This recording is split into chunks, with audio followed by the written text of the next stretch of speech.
Welcome back to Go Queer. It's the English edition, and as you can see, Jay can't be here today because they're sick. So I'm taking over for today's news, and I'm Min. First of all, we want to start with Alyssa Milano. You may know her from Charmed, and she made an attempt at allyship, but she misses the mark by a mile. On Twitter, she was asked by a fan if she was trans, and she tried to tweet about her radical allyship by saying she's trans, a person of color, a gay man, a lesbian, an immigrant, and everything. Obviously, that didn't go well. People were criticizing her for her attempt at allyship and saying that's not how allyship works at all. And eventually, she became a meme on Twitter for that. An elementary school principal rejected a 4th grader's essay on LGBTIQ rights as inappropriate. The students were tasked to write an essay to society, and the student chose the topic LGBTIQ rights because her grandfather was gay or is gay. But the principal, Elizabeth Foster, told the student to write about bullying, because the essays were supposed to be collected into a book, and she didn't want to upset any parents. However, this didn't go well with the family of the student who wrote the essay. They're now suing the school for violating rights of free speech and for emotional distress this whole issue caused the child. Trump's ban on trans people in military is to take place next month. The ban was signed off against protests from lawmakers and advocates. It's because Trump and his supporters claim that the medical care for trans military members is way too expensive to be covered by him.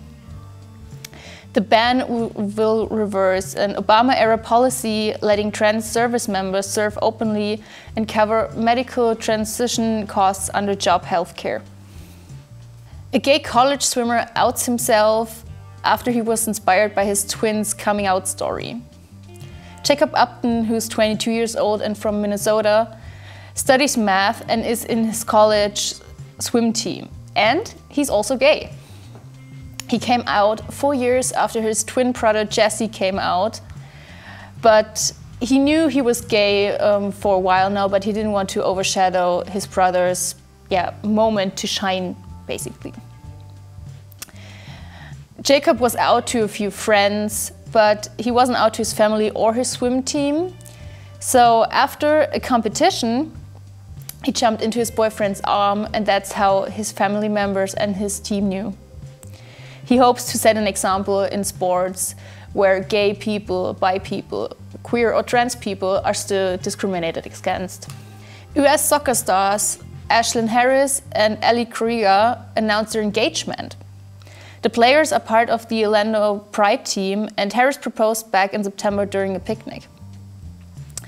The couple has been officially together for 10 years now, and there have been speculations about the couple, but this was the official confirmation that they have been together ever since. There's another confirmation about a relationship. J.K. Rowling confirmed that Dumbledore and Grindelwald had a relationship. The author actually made the revelation after the recent prequel film Fantastic Beasts: The Crimes of Grindelwald. In a bonus feature on the Blu-ray release of the DVD, J.K. Rowling confirmed that there's a sexual dimension to this relationship. Scientists say that HIV has been cured in the 2nd patient ever. A man known as the London patient is experiencing sustained remission from the disease, causing some scientists to say that he has been cured of HIV. Both cured patients, because there has been a Berlin patient and now the London patient, were treated with bone marrow transplants that were intended to treat cancer actually. And a modification of the treatment that could possibly involve gene therapy could be a cure for other patients as well. This was this month's news, and unfortunately we're going on a break for 2 months due to some exams we all have to take care of. In this case it's Dominic actually. So see you in 2 months.